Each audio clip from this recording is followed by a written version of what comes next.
Dans cette vidéo, on va voir plusieurs principes de débugage que vous allez retrouver peu importe les outils que vous utilisez pour écrire votre code. Alors, il y a plusieurs concepts que j'ai écrits en anglais, donc les 4 derniers concepts entre guillemets, puisque généralement, dans les éditeurs de code ou environnements de développement, il est rare que vous ayez la traduction de ces termes, donc je préfère vous les montrer en anglais, puisque c'est probablement sous cette forme que vous allez les retrouver. Donc le premier point qu'on va voir, c'est ce qu'on appelle les points d'arrêt, en anglais les breakpoints. Les points d'arrêt, c'est vraiment ce qui est au centre du debug, et vous allez généralement retrouver ces points d'arrêt dans la marge à côté du numéro de la ligne, qui sont représentés donc par un point rouge. Et donc généralement pour mettre un point d'arrêt, il suffit de cliquer ou de double-cliquer dans la marge à côté d'une ligne pour spécifier que vous voulez avoir un point d'arrêt à ce niveau-ci. Donc le point d'arrêt, ce que ça va faire, c'est que ça va arrêter votre script avant d'exécuter la ligne où il y a le point d'arrêt.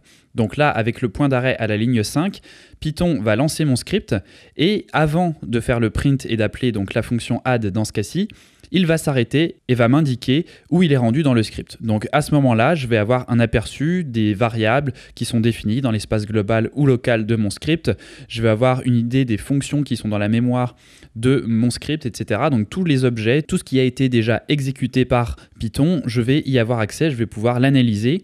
Et ensuite, on va avoir différentes options pour continuer l'exécution de notre script. Avant de vous montrer dans le détail toutes ces options pour résumer l'exécution de votre script après un point d'arrêt, il faut savoir qu'il y a certains points d'arrêt qui peuvent être ce qu'on appelle conditionnels, c'est-à-dire que vous allez pouvoir entrer certaines conditions pour que le point d'arrêt se déclenche. Par exemple, vous pouvez avoir un point d'arrêt qui ne se déclenche que si une condition est vraie. Donc par exemple, si une variable est égale à un certain nombre ou si vous avez une fonction qui est définie, eh bien le point d'arrêt va être déclenché. Et si ce n'est pas le cas, donc si votre variable n'a pas atteint cette valeur ou que votre fonction n'est pas définie, le point d'arrêt ne sera pas déclenché. Vous avez également la possibilité d'avoir un point d'arrêt qui ne se déclenche que si vous êtes passé un certain nombre de fois sur la ligne de code. Donc par exemple, si vous avez une boucle et vous voulez que votre script s'arrête en mode debug uniquement si vous êtes passé au moins 5 fois sur le point d'arrêt, eh bien c'est également possible avec les points d'arrêt conditionnels. Donc c'est une fonction un peu plus avancée des points d'arrêt qu'on ne connaît pas généralement quand on est débutant. Les points d'arrêt fonctionnent très bien généralement pour faire un debug assez simple, mais sachez quand même que les points d'arrêt conditionnels existent dans la plupart des éditeurs de code et environnements de développement. On a ensuite donc ces 4 termes que je vais vous détailler qui sont resume, step over, step in et step out. Ces 4 termes sont généralement représentés par ce type d'icônes. Alors ça peut varier selon les éditeurs. Là j'ai pris les icônes que vous retrouverez dans Visual Studio Code. La première option qu'on a, qui est la plus simple, c'est resume. Donc resume qui veut dire résumer ou reprendre en français, qui nous permet de continuer l'exécution du script jusqu'au prochain point d'arrêt. Donc par exemple ici, j'ai mis 2 points d'arrêt à la ligne 7 et à la ligne 10. Donc si je lance ce script en mode debug, le debugger va s'arrêter avant d'exécuter la ligne 7. Et si on clique sur Resume, il va continuer et il va passer directement au prochain point d'arrêt, donc dans ce cas-ci à la ligne 10, et il ne s'arrêtera pas sur la ligne 8. Donc on passe directement à la ligne 8 et on va de 7 à 10, donc puisque c'est à la ligne 10 qu'il y a le prochain point d'arrêt. Et à chaque fois qu'on va cliquer sur Resume, eh bien comme ça, il va chercher le prochain point d'arrêt et exécuter tout le script jusqu'à ce point d'arrêt. Donc là, dans ce cas-ci, on n'a plus rien après. Donc si je reclique sur Resume, eh bien il va juste exécuter la ligne 10 et terminer le script. On a ensuite Step Over. Alors Step Over, ça nous permet de continuer l'exécution ligne par ligne, donc même si on n'a pas de point d'arrêt. Donc dans ce cas-ci, on va s'arrêter à la ligne 7 puisqu'on a un point d'arrêt. Et si je veux voir ce qui se passe à la ligne 8, je peux cliquer sur Step Over et là, le debugger va s'arrêter à la prochaine ligne, donc il va exécuter la ligne 7 et il va s'arrêter à la ligne 8 et on peut utiliser Step Over comme ça autant de fois qu'on veut pour exécuter notre code ligne par ligne, même si on n'a pas mis de point d'arrêt. Donc là, si je reclique sur Step Over, ça ferait la même chose dans ce cas-ci que Resume une fois rendu à la ligne 8, puisque avec Resume, on s'en va au prochain point d'arrêt, donc à la ligne 10, et avec Step Over, on s'en va à la prochaine ligne, donc la ligne 10 dans ce cas-ci également. Donc là, si je clique sur Step Over, je me rends jusqu'à la ligne 10. Elle n'est pas exécutée tant que je n'ai pas cliqué sur Step Over, bien sûr, puisqu'on s'arrête avant que la ligne soit exécutée. Et donc, je peux terminer le script en cliquant une dernière fois sur Step Over pour aller à la fin de mon script. On a ensuite Step In.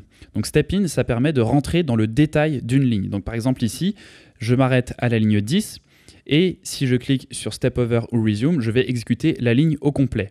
Mais imaginons à ce moment-là que je souhaite voir ce qui se passe en détail à l'intérieur de ma fonction add.